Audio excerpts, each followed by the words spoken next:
The weeping is behind my mirror. The silence of a new apartment is a peculiar thing. It's not just the absence of sound, it's a canvas waiting for life to paint upon it. For me, settling into Unit 201 of the old Willow Creek building, that silence was a welcome balm after years of city bustle. The floors were creaky, the heating pipes sighed, but it was my quiet. Until it wasn't. It began subtly, a faint, almost imperceptible sound drifting from the air vent above my couch. At first, I dismissed it. The building was old, maybe the pipes sing a strange tune.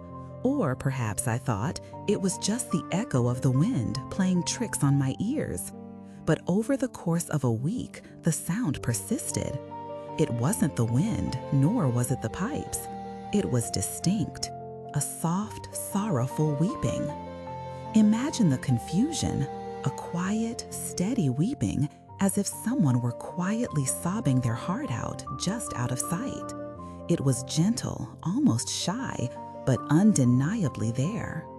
It seemed to emanate directly from the vent, leading me to believe it was coming from the apartment directly above mine, Unit 301. My initial thought naturally was concern. Was someone in distress? I considered knocking, but hesitated. It felt intrusive, perhaps even overbearing, to approach a new neighbor about something so intimate. What if it was nothing? What if I was wrong? The weeping continued, a quiet, mournful hum beneath the everyday sounds of my life. It never stopped entirely, nor did it ever crescendo into a wail. It was a constant, low thrum of sorrow that, after a few days, started to fray at the edges of my peace. I decided I couldn't ignore it any longer. My next step was to visit the apartment directly above me, Unit 301. I walked up the creaky stairs, my hand hovering over the doorknob. But then a thought struck me. What if the sound wasn't coming from Unit 301 at all, but rather from the unit above them, or even from the unit next to them? The labyrinthine nature of old building vents can be tricky. So I opted for a less direct approach. I knocked on the door of Miss Henderson, who lived directly across the hall from me in Unit 202. Miss Henderson was a pleasant, silver-haired woman in her late 60s, always tending to her potted plants in the hallway.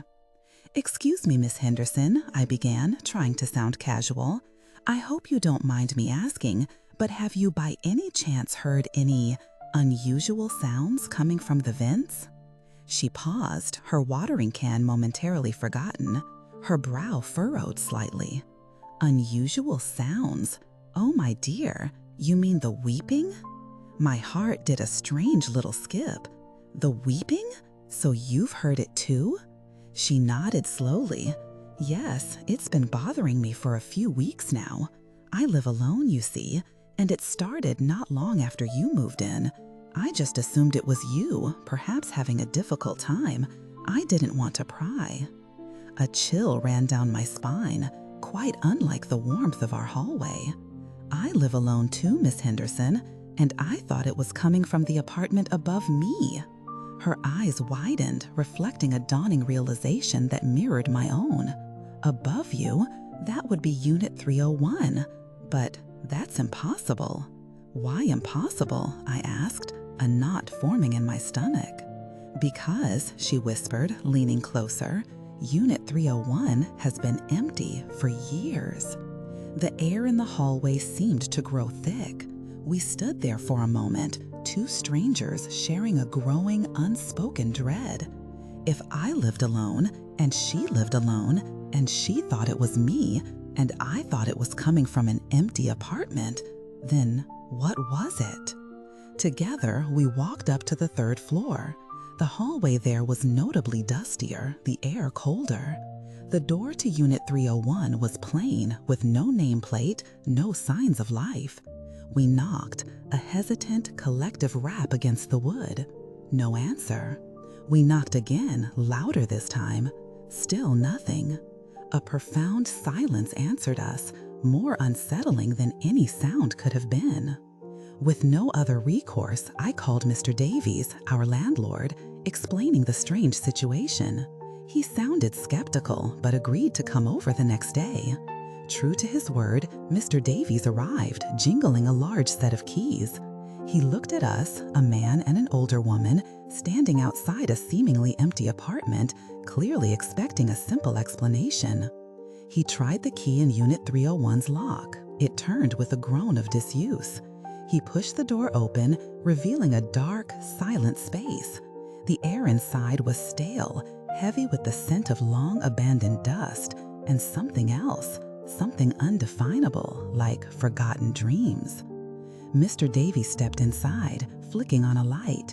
The apartment was completely bare. No furniture, no boxes, not even a stray piece of paper. Dust motes danced in the single beam of light from the window. "See," he said, turning back to us, a touch of exasperation in his voice. "Empty. Been like this for years. Foreclosure. No one's lived here since before I even took over this building." He walked us through the empty rooms, even opening the bedroom closet just to prove his point. There was no one, nothing, just an echoing void. He checked the vents, nothing unusual. He then shrugged, a bit annoyed at what he likely considered a wild goose chase. Probably just the building settling or pipes rattling, he concluded, dismissing our fears with a wave of his hand. Miss Henderson and I exchanged a glance, a silent acknowledgement that his explanation offered no comfort. How could an empty, long-abandoned apartment produce the sound of weeping that two separate residents clearly heard? We returned to our respective units, a fragile sense of calm settling, but the question remained, nagging at the edges of our minds. That night, I tried to convince myself it was just an old building playing tricks. I made tea, read a book, tried to recapture the peaceful silence I had so cherished, but as the clock edged past midnight, a familiar sound began to seep into the stillness. It was the weeping, but this time it wasn't from the vent, and it wasn't soft. It was louder, clearer, and far more distressed. It sounded raw, agonizing, and it was coming from my own bathroom. I froze, every nerve ending tingling. My bathroom. I slowly walked towards the closed door, my heart pounding a frantic rhythm against my ribs. The sound was unmistakably coming from within. I pushed the door open, my hand trembling slightly. The bathroom was small, tiled, and perfectly ordinary. The weeping filled the space, a tangible wave of sorrow. I scanned the room, looking for the source. The shower curtain was drawn back, the toilet lid down. My gaze fell upon the mirror above the sink. And there it was. The sound, the sorrow, it was undeniably coming from behind the mirror. As if something, someone, was trapped just beyond the reflective surface, their pain echoing through the glass. The wailing grew, no longer a sob, but a desperate, guttural cry, vibrating through the very air. My reflection stared back at me, wide-eyed and terrified, a silent witness to a horror I still struggle to comprehend. The world suddenly felt thinner, the boundary between what is real and what is not, utterly permeable. The weeping continued, not in the vents of an empty apartment above, but from a space I never knew existed, right there, behind the glass of my own bathroom mirror. It was a reminder that some mysteries don't need distance to terrify us. Sometimes they are closer than we could ever imagine. This experience, this chilling encounter with the unknown, left me with a profound sense of wonder and unease. It reshaped my understanding of home, of solitude, and of the hidden stories that might reside within the very walls around us. It makes you wonder, doesn't it, what unseen echoes linger in the places we inhabit? I'd love to hear your thoughts on this unsettling tale. Have you ever encountered something in your own home that simply couldn't be explained? Share your experiences in the comments below. And if you found this story thought-provoking, please consider liking this video and subscribing for more explorations into the peculiar and profound. Thank you for listening.